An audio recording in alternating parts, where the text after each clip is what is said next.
주 우리의 방패와 창검 되시니 나 승리의 주님을 따릅니다. 큰 환난을 당할 때 늘 도우시니 승전가 높이 불러 찬양하리.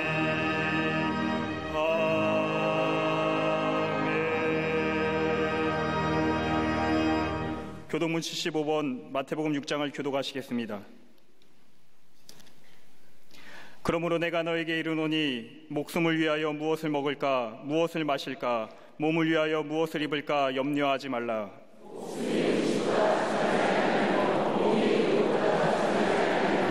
공중의 새를 보라. 심지도 않고 거두지도 않고 창고에 모아들이지도 아니하되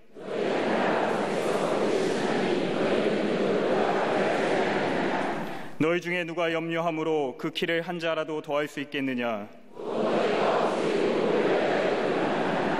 들의 백합화가 어떻게 자라는가 생각하여 보라. 그러므로 염려하여 이르기를 무엇을 먹을까 무엇을 마실까 무엇을 입을까 하지 말라.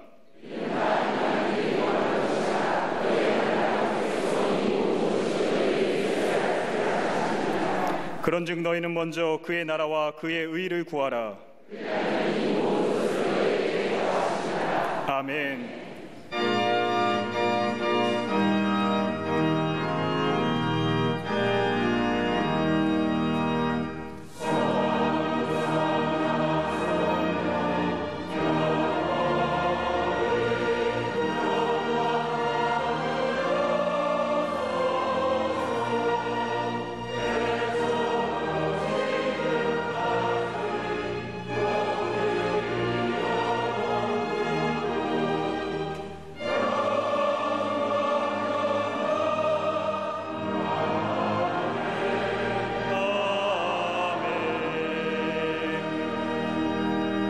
전능하사 천지를 만드신 하나님 아버지를 내가 믿사오며 그 외아들 우리 주 예수 그리스도를 믿사오니 이는 성령으로 잉태하사 동정녀 마리에게 나시고 본디오 빌라도에게 고난을 받으사 십자가에 못 박혀 죽으시고 장사한 지 사흘 만에 죽은 자 가운데서 다시 살아나시며 하늘에 오르사 전능하신 하나님 우편에 앉아 계시다가 저리로서 산자와 죽은 자를 심판하러 오시리라.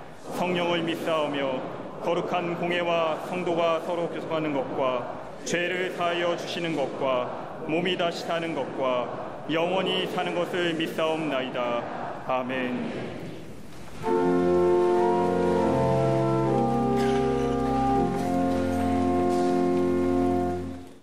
이 시간 우리의 마음을 정하여 전심으로 하나님을 찬양하며 예배하오니 우리의 거룩한 산제사를 기뻐받아 주시옵소서.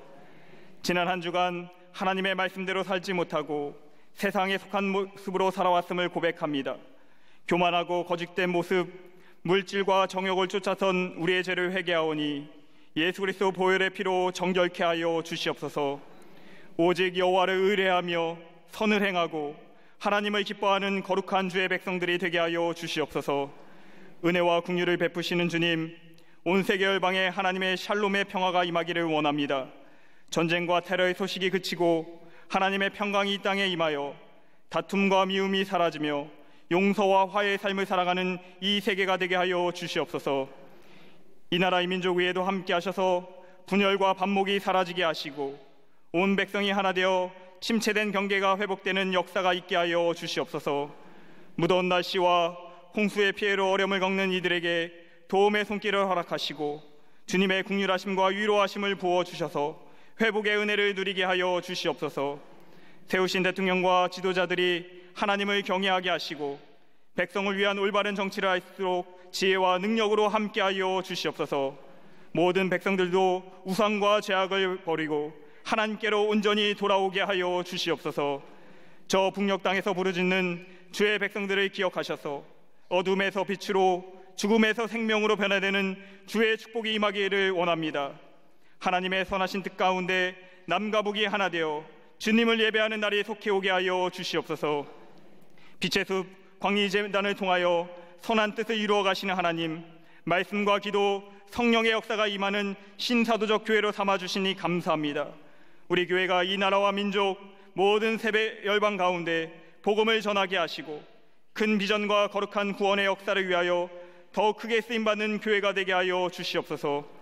속회와 선교회가 든든히 세워지며 함께 모여 기도할 때 성령 충만의 역사가 있게 하시어 20만 전도 5천 속회 1천 선교의 비전이 이루어지게 하여 주시옵소서.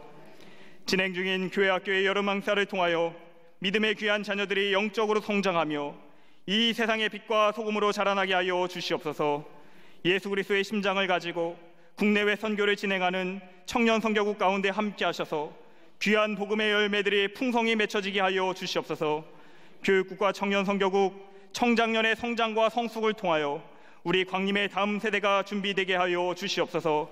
전교인 여름 수련회와 성령한국 청년대회가 기도로 준비되게 하시고 말씀과 기도, 찬양이 넘치는 풍성한 영적 잔치가 되게 하여 주시옵소서.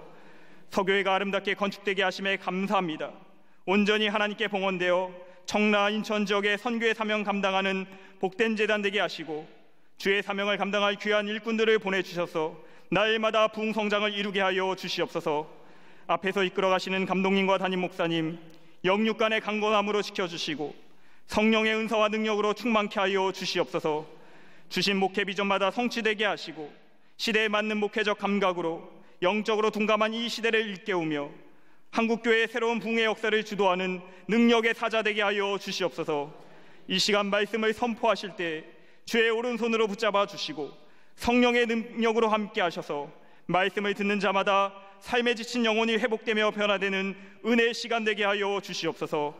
아름다운 노래로 찬양하는 갈릴리 성가대와 오케스트라의 믿음의 찬양을 기뻐 받아주시고 하늘의 문이 열리고 듣는 모든 이들의 영혼을 울리는 천국의 찬양이 되게 하여 주시옵소서. 꽃으로 제단을 장식한 손길과 정성껏 예배를 준비한 모든 주의 권속들에게 크신 은혜와 축복을 내려 주시옵소서. 이 시간 함께 예배드리는 광림 남교회와 국내의 모든 선교지들과 방송으로 예배하는 모든 이들에게도 크신 은혜로 채워주시고 주의 보호하심과 인도하심으로 늘 함께하여 주시옵소서. 우리의 구원이 되시는 예수 그리스도의 이름으로 기도하옵나이다. 아멘. 오늘 성경 말씀은 요한복음 6장 26절부터 35절 말씀입니다. 예수께서 대답하여 이르시되 내가 진실로 진실로 너희에게 이르노니 너희가 나를 찾는 것은 표적을 본 까닭이 아니요 떡을 먹고 배부른 까닭이로다. 썩을 양식을 위하여 일하지 말고 영생하도록 있는 양식을 위하여 하라. 이 양식은 인자가 너희에게 주리니 인자는 아버지 하나님께서 인치신 자니라. 그들이 묻되 우리가 어떻게 하여야 하나님의 일을 하오리이까? 예수께서 대답하여 이르시되 하나님께서 보내신 이를 믿는 것이 하나님의 일이니라 하시니 그들이 묻되 그러면 우리가 보고 당신을 믿도록 행하시는 표적이 무엇이니까? 하시는 일이 무엇이니까? 기록된 바 하늘에서 그들에게 떡을 주어 먹게 하였다 함과 같이 우리 조상들은 광야에서 만나를 먹었나이다. 예수께서 이르시되 내가 진실로 진실로 너희에게 이르노니 모세가 너희에게 하늘로부터 떡을 준 것이 아니라 내 아버지께서 너희에게 하늘로부터 참떡을 주시나니 하나님의 떡은 하늘에서 내려 세상에 생명을 주는 것이니라. 그들이 이르되 주여 이 떡을 항상 우리에게 주소서. 예수께서 이르시되 나는 생명의 떡이니 내게 오는 자는 결코 줄이지 아니할 터이요 나를 믿는 자는 영원히 목마르지 아니하리라. 아멘.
갈릴리 성가대와 오케스트라의 귀한 찬양에 감사합니다. 우리 인간에게는 세 종류의 싸움이 있다고 합니다. 아마도 여기에 예외인 사람은 없을 겁니다. 그 하나가 뭐냐면 자연과의 싸움입니다. 많은 재난과 싸워야 합니다. 여러분, 요즘같이 얼마나 덥습니까? 더위와 싸워야 되고, 홍수와 싸워야 되고, 추위나 더위, 그리고 많은 질병과 싸워야 합니다. 이러한 싸움에서 이기면 건강하고, 이러한 싸움에서 지면 죽는 겁니다. 그러기 어떻게 보면 인간은 계속적으로 싸움 가운데 살아간다고 해도 과언이 아닐 겁니다. 두 번째 싸움이 있다고 한다면 인간과 인간의 갈등 속에서 나오는 싸움입니다. 어떻게 보면 우리의 삶의 모든 문제의 원인은 아마도 관계성에서 오는 것일 겁니다. 인간과 인간 사이의 관계성, 이웃을 협조자로, 반가운 사람으로, 사랑하는 사람으로 대하지 못하고 서로 싸움이라고 하는 긴장관계 속에서 살아가야 하는 겁니다. 상점에서 물건을 사더라도 신경 쓰지 않습니까? 어떻게 하면 싼 값에 좋은 물건 살까? 장사하는 분들에게는 죄송스러운 말씀이지만 어떻게 하면 이윤을 좀 많이 남길까? 팽팽한 긴장관계 속에서 삽니다. 또 하나의 싸움이 있다고 한다면 자기 자신과의 싸움일 겁니다. 아마 이거 가장 무서운 싸움일 겁니다. 이건 일평생 가지고 가야 할 싸움일 겁니다. 자신의 욕망과 싸웁니다. 자신의 나약함과 싸웁니다. 자신의 게으름과 싸웁니다. 더 나아가 자기의 진실을 지키려고 부단히 애씁니다. 여러분, 이처럼 힘든 싸움이 어디 있을까요? 때로는 이기기도 하고, 때로는 무너지기도 하고, 때로는 지기도 하지요. 더 나아가 다른 사람과 나는 어떤 관계 속에서 살까? 왜 저 사람 내게 이렇게 대할까? 왜 이렇게 살아가야 할까? 내 안에 생기는 많은 고민과 갈등으로 우리의 삶, 싸움의 연속이라 할 것입니다. 유명한 심리학자 에릭 프롬이라는 사람은 그가 쓴 책 소유냐 존재라는 책에서 인간을 두 종류로 나누어서 말하지요. 하나는 소유형 인간입니다. 이 소유형 인간은 인간의 의미와 목적을 소유해 두고 사는 사람입니다. 무엇을 소유했는가에 따라서 그 사람의 가치가 결정된다고 생각합니다. 그러기에 더 많은 것, 더 좋은 집, 더 높은 자리, 드러나는 것에 대하여 관심이 있습니다. 그러기에 소유가 삶의 목표고 목적인 사람입니다. 문제는 소유가 무너지면 다 무너진다는 겁니다. 또 하나의 존재의 삶이 있다고 한다면 존재형의 삶입니다. 존재형의 인간입니다. 이 존재형 인간은 인생의 의미와 목적을 소유해 두는 것이 아니라 존재 자체에 두고 사는 사람입니다. 그 사람이 어떤 존재인가에 따라서 그 사람의 가치가 결정된다는 겁니다. 그러기에 이런 사람은 일의 결과를 생각하는 것이 아니라 일한 것 그 자체로 기뻐하고 즐거워합니다. 최선의 노력을 경주하기에 결과에 어떠하든지 주어진 결과에 만족하며 삽니다. 여러분, 가만히 보십시오. 우리 왜 삶이 이렇게 피곤할까요? 우리의 삶의 피곤함의 원인이 어디에 있을까요? 가만히 들여다보면 우리 안에 너무 기대하는 것이 많기 때문에 그런 거 아닌지요? 불필요한 것에 기대하는 것, 특별히 선을 행하다가 내가 다른 사람에게 무엇인가를 해준 사람들이 갖는 마음, 내가 한 일에 대한 기대감, 내가 이렇게 했는데, 내가 이 정도 이렇게 했으면 이렇게 반응이 와야 되는데 그렇지 못할 때에 불만하고 불평하고 더 나아가 그것이 분노를 일으킵니다. 이럴 때 나오는 부정적이고 비관적이고 염세적인 말, 나를 죽이는 얘기고 더 나아가 다른 사람을 죽일 뿐만 아니라 우리의 공동체를 무너뜨립니다. 그렇게 유명한 괴테는 얘기하기를 어떤 사람이 행복한 사람이냐? 기대하지 않는 거예요. 아무런 보답을 기대하지 않는 사람. 가장 행복한 사람은 일생을 바칠 만한 직업을 가진 사람이고 또 오늘 할 일이 있는 사람이고 또한 일을 하고 나서 아무런 보답을 기대하지 않는 사람이 행복한 사람이다라고 얘기합니다. 기대감을 버려야지요. 하나님의 일을 하더라도 내가 이 정도 일했으니 하나님 내게 이렇게 허락해 주셔야 되지. 이거 인과의를 율법주의적인 생각입니다. 오늘 본문의 말씀을 보십시오. 오늘 본문의 말씀을 보면 제자들이 예수님께 묻습니다. 예수님, 어찌하면 우리가 하나님의 일을 할 수 있습니까? 라고 묻자 예수님이 제자들에게 말합니다. 27절의 말씀을 보면 썩을 양식을 위하여 일하지 말고 영생하도록 있는 양식을 위하여 일하라. 쉽게 말하자면 하나님의 일을 하는 사람은 썩을 양식을 위하여 일하는 것이 아니라 영생을 위한 일, 다시 말하여 영혼 취향적 인간형, 다시 말하여 영적인 의미가 담겨져 있는 일, 그 일이 곧 하나님의 일을 하는 사람이라는 겁니다. 그러자 예수님이 제자들이 28절의 말씀을 보면 예수님께 다시 질문합니다. 우리가 어떻게 하여야 하나님의 일을 할 수 있습니까? 그러자 예수님이 말씀합니다. 하나님께서 보내신 일을 믿는 것이 하나님의 일입니다. 하나님의 보내신 일을 믿는 거예요. 우리는 하나님의 일이라고 하면 거창한 걸 얘기합니다. 소수의 사람이 하는 것이라고 생각합니다. 특별하게 택함받은 사람이 하는 일, 그게 하나님의 일이라고 생각하지만은 오늘 예수님은 제자들의 하나님의 일이 무엇입니까? 라고 묻는 게 다른 것이 아니라 보내신 일을 믿는 일. 여러분, 우리들의 고민이 어디 있을까요? 구원받아서 영생을 얻은 우리의 삶, 예수님이 나의 삶 속의 주인됨을 고백하며 사는 인생, 다름이 아니라 하나님의 뜻이 어디 있을까요? 하나님의 뜻에 따라 일하는 것, 하나님의 일이 무엇일까요? 이런 질문에 오늘 예수님은 보내신 일을 믿는다는 것, 이게 하나님의 일이라고 말씀합니다. 도대체 보내신 일을 믿는 것, 하나님이라 말씀하신 예수님의 이 말씀이 어떤 의미가 있을까요? 오늘 본문의 말씀을 통해서 몇 가지로 함께 말씀을 나누며 은혜 받기를 원합니다. 첫째는 예수님의 생명의 떡이심을 믿는 겁니다. 예수님의 생명의 떡이심을요. 오늘 28절의 말씀을 보면 제자들이 예수님께 묻습니다. 우리에게 어떻게 하여야 하나님의 일을 하리오리까라고 하는 예수님의 질문에 예수님이 대답하시기를 하나님께서 보내신 일을 믿는 것이 하나님의 일이라 말씀하시며 35절 후반부에 예수님이 누구인가 자세히 설명합니다.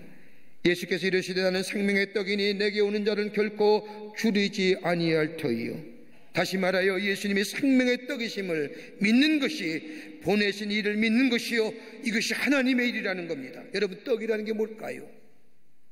떡이라는 것은 동양적 사상이나 히브리적인 사상을 볼 때 단순히 먹는 것이 의미가 아닙니다. 여러분, 우리가 종종 떡을 만들어서 떡을 사서 주잖아요. 나눔의 의미잖아요. 더 나아가 떡은 나눔일 뿐만 아니라 그 속에 담겨지는 마음의 표현입니다. 더 나아가 사랑의 표현이 됩니다. 그래서 예수님이 십자가의 사건을 앞에 두고 제자들과 마지막 만찬을 하시며 떡을 떼었다는 것은 예수님의 사랑을 나누었다는 것이고 예수님의 마음을 나누었다는 겁니다. 제가 잊혀지지 않는 일 가운데, 제가 교회학교 다닐 때 우리 교회학교 선생님이 저한테 천국이 어떤 것이냐라고 이야기하시며 정의 내린 것이 아직도 제 마음속에 생생히 기억납니다. 천국은 어떤 것이냐? 선생님이 이해하면 함께 먹는 것. 천국은 다른 것이 아니라 함께 먹는 것이라는 겁니다. 그러면서요, 선생님이 저에게 가르쳐준 천국에 대한 얘기가 있습니다. 어떤 사람이 천국에 가보니까, 천국과 지옥을 가보니까 사람들이 있는데 천국에 있는 사람이 얼마나 얼굴이 빛나고 얼마나 건강한, 비에 반하여 저 지옥에 있는 사람은 얼굴도 컴컴하고 몸도 약한 사람들이라는 겁니다. 가만히 보니까 환경도 똑같습니다. 먹는 음식도 똑같습니다. 모든 것이 또 똑같은데 왜 천국의 사람들은 얼굴이 환하고 건강해 보이고 왜 지옥의 사람은 그렇지 않느냐? 가만히 보니까 이유가 있다라는 겁니다. 똑같은 환경입니다. 가만히 보니까 천국의 사람이나 지옥에 있는 사람이나 젓가락이 얼마나 긴지 긴 젓가락을 가지고 있을 뿐만 아니라 팔이 곧아서 이게 웅크려지지가 않는, 접어지지가 않는다는 겁니다. 그런데 보니까 천국의 사람들은 긴 젓가락과 굽어지지 않는 팔을 가지고, 곧은 팔을 가지고 음식을 집어서 다른 사람에게 먹여주더라는 겁니다. 그런데 지옥에 있는 사람은 긴 젓가락 가지고 곧아지지 않는, 굽어지지 않는 팔을 가지고 자기가 자기 것 먹으려니까 먹지 못하고 마르고 얼굴이 컴컴하다는 겁니다. 그러면서 천국은 어떤 것이냐? 함께 먹는 것. 다시 말한다면 함께 둘러앉아 먹고 즐기며 마음과 뜻을 모으는 것이 천국이라. 이게 떡이 가지고 있는 의미입니다. 단순히 먹는 의미가 아니라 떡을 나눈다는 것은 마음을 나누고 뜻을 함께 모으고 사랑을 나눈다는 겁니다. 예수님의 생명의 떡이라고 하는 것은 은혜입니다.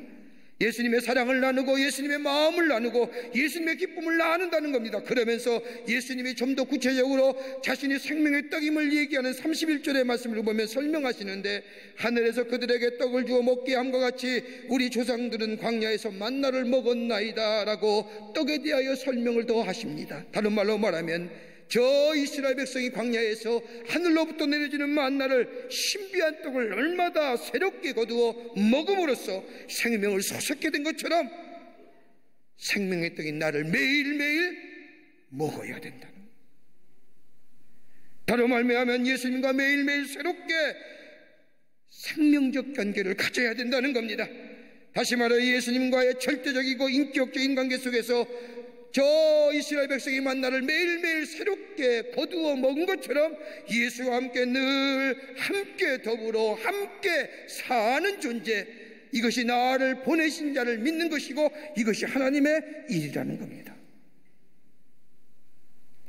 여러분, 생명 보세요. 생명이 얼마나 신비롭습니까? 여러분, 생명이라는 것을 설명할 수 있습니까? 그 누구도 설명 못합니다. 여러분, 생명의 신비, 출생의 신비, 성장의 신비, 얘기로는 얘기할 수 있지만은 그 신비로움을 정확하게 말할 수 있는 사람 아무도 없습니다. 여러분, 생명이 존재하기 위해서는 가만히 보면 다른 생명체로부터 조음을 얻어야 됩니다. 생명은 스스로 존재하는 것은 없습니다. 그러기에 생명은 생명체끼리 오묘하게 연결되어 있습니다. 생명이 생명다우려고 하면 다른 생명으로부터 도움받아야 합니다. 예수님이 나를 생명의 떡이라고 하는 것은 다름이 아니라 예수님과 함께 매일매일 예수 생명의 떡을 먹는 삶, 여기서 먹는다고 하는 것은 예수님과의 생명적 관계를 맺어야만이 비로소 생명의 역사가 일어난다는 겁니다. 이게 영원히 사는 겁니다.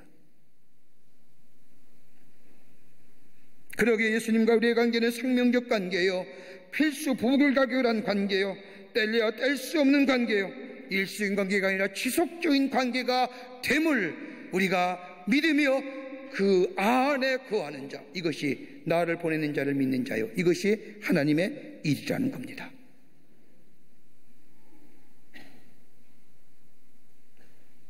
우리의 육신의 생명을 위하여 떡이 꼭 필요하듯이 우리의 영적 생명을 유지하여 하기 위해서 예수님 없이 안 된다는 겁니다. 그러기에 요한복음 15장의 말씀처럼 너는 내 안에, 나는 내 안에 거하여 이 생명적 인격 관계 속에 사는 인생, 그리고 주님을 매일매일 구주로 고백하며 예수님과 동행하는 삶, 예수가 나의 구원의 짐을 고백하는 삶, 여기가 나를 보내신 자를 믿는 것이고 이것이 하나님의 일입니다.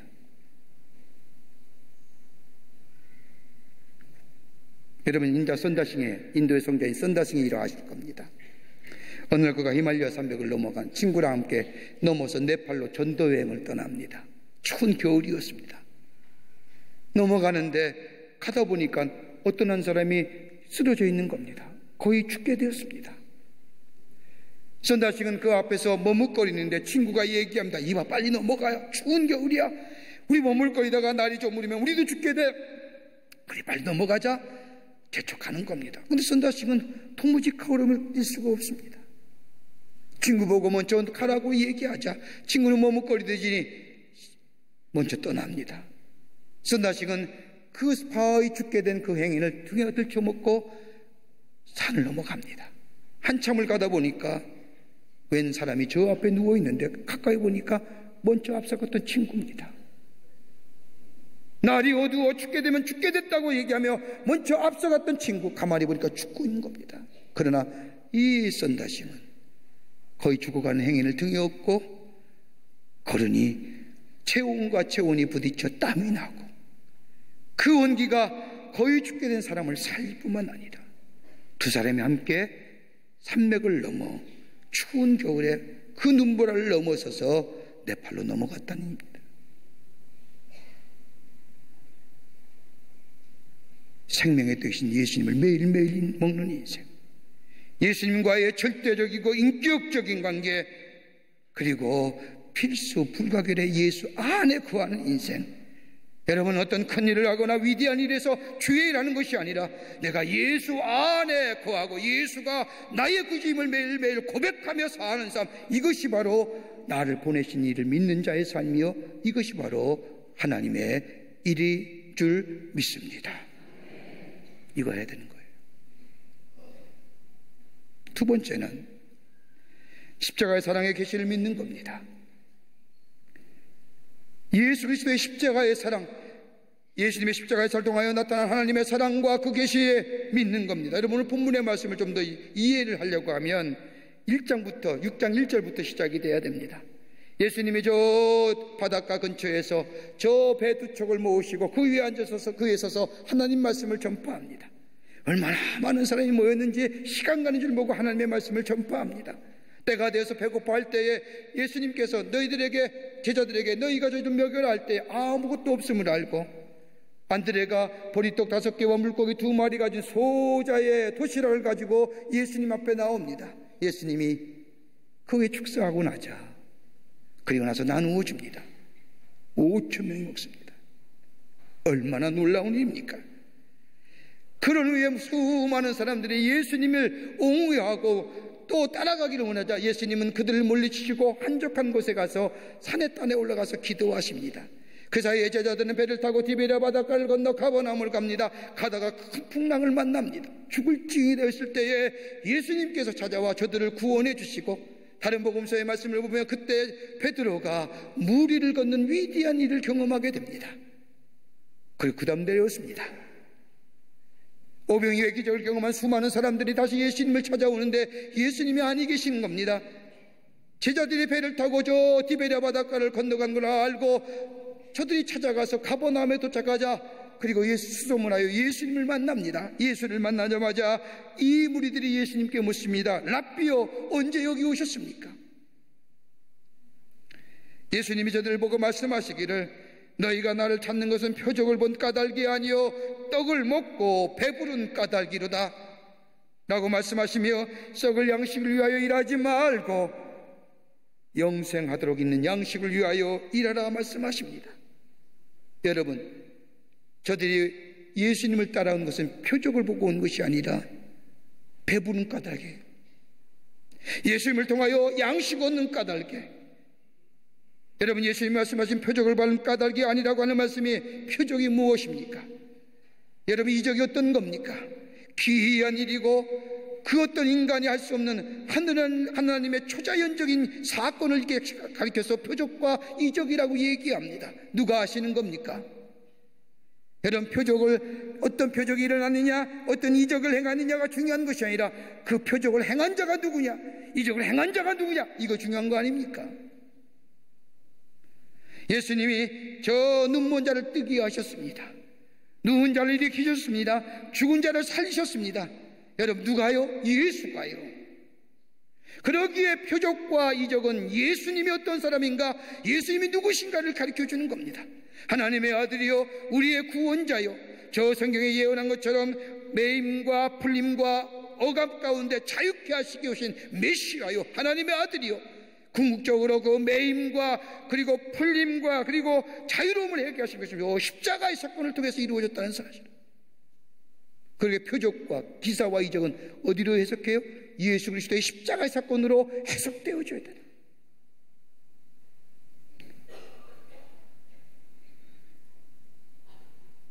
그러기에 예수님을 온전히 믿어야 된다는 겁니다.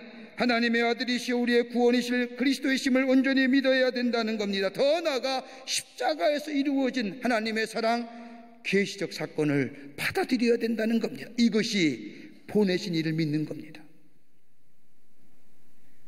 그러기에 썩을 양식을 위하여 일하지 말라는 겁니다. 한 가지 배불름을 위해서, 만족을 위해서 살지 말라는 겁니다. 영원한 양식을 위해서, 저 유명한 요한에스로가 말한 것처럼 내가 오늘 구원받았고 옛날에도 구원받았고 지금도 구원받았고 앞으로도 구원받을 것이라고 하는 십자가의 사건 앞에서 매일매일 예수가 나의 죄를 위하여 십자가에 돌아가심을 고백하며 사는 인생, 이게 나를 보내신 자를 믿는 것이고 이것이 하나님의 일이에요. 여러분, 일한다는 게 뭘까요? 여러분, 일하기는 예수님이 얘기하기는 육신의 양식을 위하여 일하지 말고 영혼을 위하여 일할 때 일이 뭐예요? 일은 몇 가지 구분해서 나눌 수 있어요. 하나는 뭐예요? 자기 주도적인 일입니다. 내가 목적이 되고 내가 하고 내가 세우고 내가 결정하며 내가 결과 얻는 거예요. 결과가 좋으면 뭐예요? 자기 만족에 빠지고 교만해지잖아요. 결과가 나쁘면 뭐예요? 낙심하고 실망하잖아요. 전적으로 책임은 내가 지는 거예요. 또 하나의 일의 형태에 따르면 협력하는 거예요. 내가 하는 것이 아닙니다. 하나의 일에 대하여 협력자여 조력자로 있는 겁니다. 여러분, 책임은 그 단체의 장이 지는 겁니다. 나는 단순히 그 사람이 시키는 일만 하는 겁니다. 그 사람이 맡겨준 일만 하는 겁니다. 내가 뭘 하는지, 내가 어떤 일을 하는지, 내가 어떤 자리에 있는지 잘 모릅니다. 그러기 이 조력자 웬만해서는 쉬 피곤하고 쉬 낙심합니다. 그러기 주도적 인생들하는 겁니다. 또 하나 일의 형태에 있다면 희생적인 일입니다. 그늘을 위해서 희생하는 겁니다. 그늘을 위해 내가 죽는 겁니다. 썩어지는 미랄이 되는 겁니다. 거룩한 목표를 위해서, 거룩한 목적을 위해서. 지난 주일날 우리 장로님들과 우리 목사님들이 몇 분이 저 학생 군사훈련 학교에 가서 ROTC 학생들에게 세례식을 하고 왔습니다. 3학년입니다. 얼마나 비가 많이 왔는지 정말로 황투물이 범람할 정도로 그 비 중에서 대학교 3학년 학생이 훈련을 받습니다. 뭐의 훈련이에요? 군사훈련이 아니에요. 군인정신에 대한 하늘. 군인정신이 뭡니까? 나라를 위해서, 백성을 위해서, 국민을 위해서 거룩한 희생, 거룩한 목적을 위하여 내 것을 희생하는 희생정신. 여러분, 이것보다 고귀한 정신이 어디 있어요? 예수님도 말씀하시지 않습니까? 하늘의 밀이 땅에 떨어져 죽으면 많은 열매를 맺는다. 내가 죽는 겁니다. 내가 희생하는 겁니다. 다시 말해 나를 보내시를 믿는다는 것은 십자가를 통하여 예수 그리스도의 죽으심과 더불어 그 십자가를 통하여 나타나신 하나님의 사랑을 내가 믿고 받아들이는 것, 이게 나를 보내신 이를 믿는 것이고 이것이 하나님의 일이라는 겁니다. 엄청난 일한다고 생각하지 마세요. 요한복음 3장 16절 말씀처럼 누구든지 그의 이름을 믿는 자마다 영생을, 예수님의 십자가의 사랑, 하나님의 사랑이 나타난 바 되는 그 십자가의 계시적 사건을 내가 믿을 때에 내 안에 영원한 생명, 육신의 생명이 아니라 영원한 생명을 얻는 이 놀라운 은혜 안에 살며 그 고백하는 자, 이게 나를 보내신 이를 믿는 것이고 하나님의 일이라는 거예요. 이 믿음의 고백이 있냐 말입니다. 얼마 전에 우리나라 영화에서 사선을 넘어서라고 하는 In the Line of Fire라고 하는 영화 제목으로 클린턴 이스트우드가 주연한 영화가 있었습니다. 그 영화는 프랭크 홀리건이라고 하는 대통령 공무실에서 25년 동안 근무한 사람의 전기를 영화한 겁니다. 이 홀리건이라는 사람은 케네디 대통령의 암살을 목격한 사람입니다. 케네디 대통령이 죽은 후에 자기가 경호실에 있는 경호원으로서 그 죽음을 막지 못했다는 자책감에 고민하다가 25년의 경호원의 생활을 종지부짓고 사표 내고 나옵니다. 그러면서 자기가 자신의 매일매일 질문했던 것을 얘기합니다. 내가 대통령을 대신해서 죽을 수 있을까? 결론은 뭐예요? 아니다. 못 죽는다. 다른 사람의 아픔에 내 장기와 내 것을 줄 수는 있어도 내가 죽지 못하는 것처럼 나 죽지 못한다. 그러면서 고백하기를 예수님이 나를 위해 죽었다는 것이 얼마나 놀라운가. 그냥 말로 이루어진 것이 아니라 내가 다른 사람을 위하여 내 생명 바치지 못하는, 나 같은 사람을 위하여 예수가 나 죽으셨다고 하는 하나님의 사랑이 나타남에 대한 그 십자가의 놀라운 사랑을 우리에게 보여주셨다는 것, 그거 믿는 것 그 자체로만으로도 하나님의 일이라는 거예요. 여러분, 주의 일이라고 거대하게 생각하지 마세요. 큰 일, 위대한 일 한다고 생각하지 마세요. 내 삶 속에서 매일매일 십자가의 놀라운 사랑 안에서, 그 구원의 감격 속에서 하나님의 사랑에 나타난 바다는 그 십자가의 놀라운 총 안에서 매일매일 거하며 내 안에 감사와 내 안에 기쁨이, 여러분, 거기에 삶의 변화, 삶의 태도, 내 미래가 달라지는 거예요. 이거 하는 거, 나를 보내신 이를 믿는 것이고, 이것이 주의 일이에요.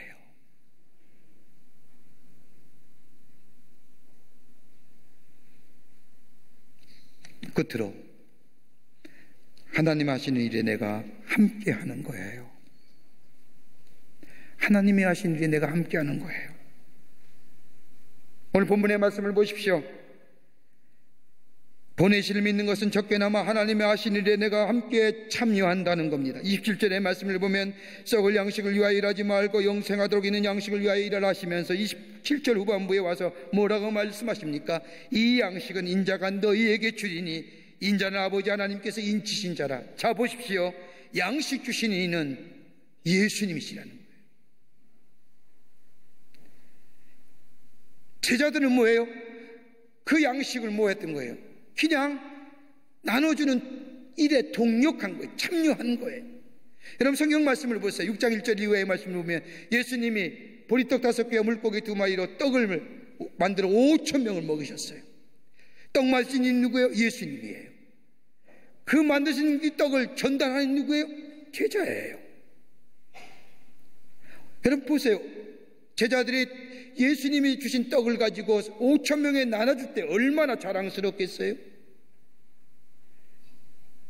예수님이 만드셨습니다. 예수님이 만드셨습니다. 주면서 얼마나 신났겠어요? 얼마나 기분이 좋겠어요? 마치 예수님의 능력이 내 능력처럼 얼마나 기뻤겠어요? 그 조명 가운데 베드로와 야고보와 요한을 아라는 사람도 있을 겁니다. 저 베드로 아니야? 저 바닷가에서 우리와 함께 저 디베랴 바닷가를 등지며 어부를 했던 저 베드로, 얼마 안 보이더니 예수의 제자 됐어? 출세했네.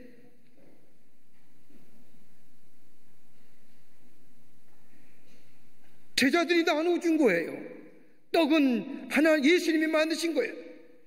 여러분, 우리가 가장 실수하는 게 뭐예요? 내가 떡 만든 줄 알고, 내가 떡 만들 뻔에 내가 나눠주는 것으로 생각하는 거예요. 내가 하는 일 내가 만들고 내가 주는 것으로 생각하기 때문에 문제가 생기는 거예요. 여러분의 재능 누가 주신 거예요? 네, 하나님 주신 거예요. 내 할 일할 능력 누가 주신 거예요? 하나님 주신 거예요. 이거 잊어버리고 내 능력 가지고 내가 잘나서 내 일 한다고 하니 내가 떡도 만들고 내가 내 일도 하는 거래요. 이거 아니라는 거예요.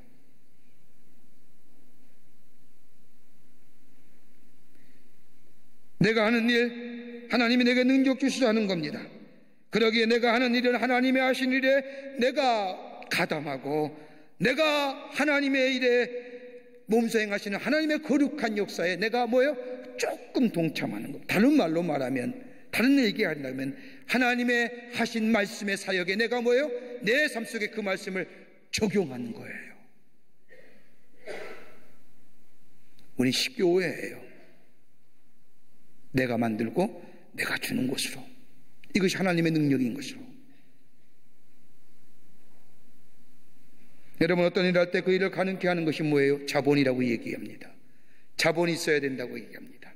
흔히들 자본이라면 돈을 얘기하지만 꼭 돈만 자본이 아닙니다. 지식도 자본이고 지혜도 자본이고 경험도 자본이고 열정도 자본입니다. 그런데 자본이 자본되게 하는 게 뭔지 아십니까? 진실함이에요. 지식도 진실이 있어야 돼요. 열정도 진실 있는 열정이어야 돼요. 여러분, 거짓 열정도 있습니다. 거짓 지식도 있습니다. 거짓 경험도 있습니다. 근데 여러분, 진실이라는 단어는 충성이라는 헬라어의 피스토스에서 나왔습니다. 여러분, 피스티스는 충성됨이라고 번역되기도 하지만 진실함이라고 번역합니다. 그러기에 충성과 진실은 하나입니다. 여러분, 디모데전서 1장 12절 말씀을 보세요. 바울이 자신을 소개하면서 예수 그리스도의 종된 나 바울은이라고 얘기하면서 그 다음에 뭐라고 얘기하느냐? 하나님이 나를 충성되이 여겼다는 겁니다. 뭘 충성되이 여겼어요? 바울이 종되게 한 것이, 하나님의 사람 세운 것이, 바울이 어떤 것에 뭘 충성했기에? 다름이 아니라 바울 속에 있는 진실함 봤다는 거예요. 여러분, 달란트 비유 보세요. 5달란트와 2달란트, 1달러 받은 사람, 주인이 공에 나눠주고 타국에 갑니다. 돌아와서 계산할 때에 5달란트와 2달러 받은 사람이 열심히 노력해서 이익을 남겨 주인 앞에 내어놓습니다. 주인이 뭐라고 얘기해요? 잘했다, 충성된 종아. 내가 적은 일에 충성했으니 내가 많은 것으로 내게 맡기리라. 뭘 얘기해? 충성이에요. 1달러 받은 사람 뭐라고 해요? 받아서 걱정된 거예요. 혹시 난 내가 일을 해서 그르치지 않을까? 손해되지 않을까? 감추어뒀다가 그리고 나서 뭐예요? 주인이 왔을 때 그대로 갖다 놔요. 그랬더니 뭐예요? 악하고 게으른 종아. 5달란트와 2달란트 받은 사람은 충성된, 다시 말해 진실되게 일했다는 겁니다. 진실한 자에게 하나님 더 많은 것을 맡긴다는 거예요. 진실해야 됩니다. 우리가 어떻게 해야 하나님의 일을 하리까? 다름이 아니라 예수님을 진실하게 믿는 자, 더 나아가 하나님께서 하시는 일에 내가 조금이나마 동력타는 그 일에 진실되게 행하는 자. 진실해야 됩니다. 그게 충성입니다. 거짓이 없어야 할 것입니다. 적은 일이라도 할지라도 충성되이 안에 진실되게 하나님의 역사에, 하나님의 말씀하신 것에 내가 내 삶 속에 그 말씀을 어플리케이션, 적용하는 거예요. 이 믿음의 고백이 있을 때에 그게 바로 뭐예요? 나를 보내신 자를 믿는 것이고 하나님이라는 거예요. 영국 유명한 설교가인 마틴 로이드 존스 목사님 예화 가운데 이런 얘기가 하나 있습니다. 영국의 어떤 농부가 소를 기르는데 그 소가 새끼 2마리를 낳았습니다. 얼마나 좋습니까? 농부는 송아지가 태어난 것이 너무너무 기뻐서 자기도 모르게 할렐루야라고 외쳤습니다. 그는 송아지 새끼 2마리를 낳고서 너무나 감사한 나머지 부인에게 가서 얘기합니다. 여보, 소가 새끼 낳았는데 송아지 2마리야? 얼마나 좋아?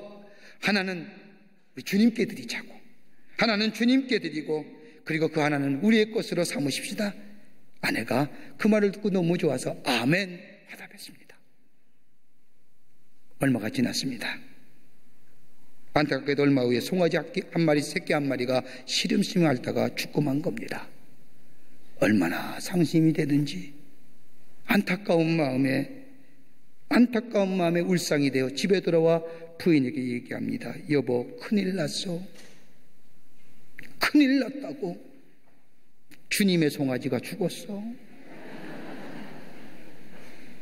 죽게 드린 송아지는 죽고 우리 거만 살았어.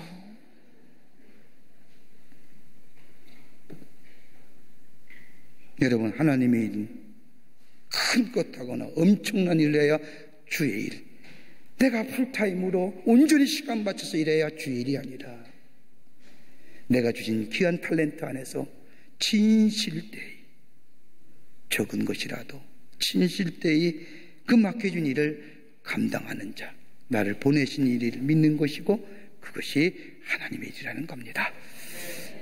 이 시대에 필요한 게 뭘까요? 진실 아닙니까?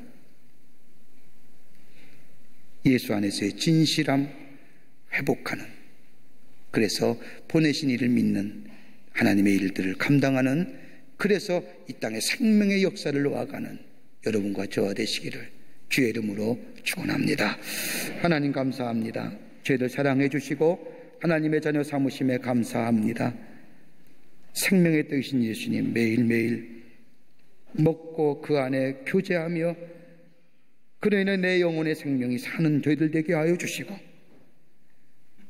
더 나아가 십자가의 놀라운 사랑과 그 안에 담겨진 하나님의 놀라운 계시적을, 사건을 우리가 마음속에 믿고 그 안에 따라가는 자 되게 하여 주시며, 적은 일이라도 내 맡은 일에 하나님의 거룩한 역사에 참여한다고 하는 생각을 하고 진실한 마음으로 감당하는 자들 되게 하여 주셔서 이 땅에서 하나님의 일을 감당하는 하나님의 백성 되게 하시고, 그로 인하여 생명의 역사를 놓아가는 저희들 되게 하여 주시옵소서.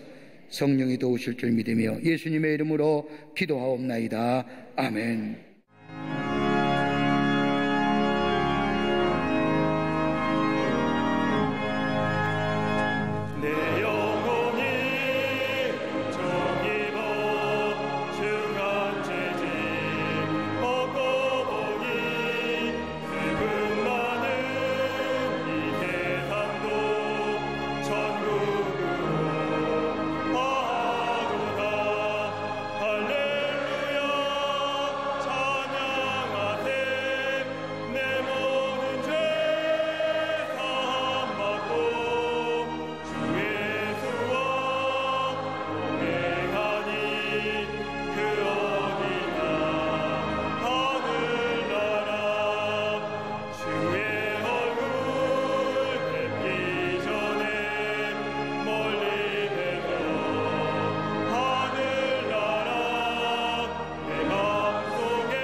지금 우리 주 예수 그리스도의 크신 은혜와 하나님 아버지의 형용할 수 없는 사랑하심과 성령님의 인도하심이 거룩한 주의 날, 이 비 많이 오는 날에도 하나님 전에 올라와 하나님 앞에 예배하며 보내신 이를 믿는 것 하나님의 일이라 믿고 저 세상에 나가 하나님의 동역자로 살기로 새롭게 다짐하는 이 자리에 모인 우리 모든 사랑하는 광림의 권속들과 영상을 통하여 하나님 앞에 예배드리는 한국교회 성도들과 그 밖에 거룩한 백성들 위해 주께서 지금으로부터 영원토록 함께 하시기를 간절히 축원하옵나이다.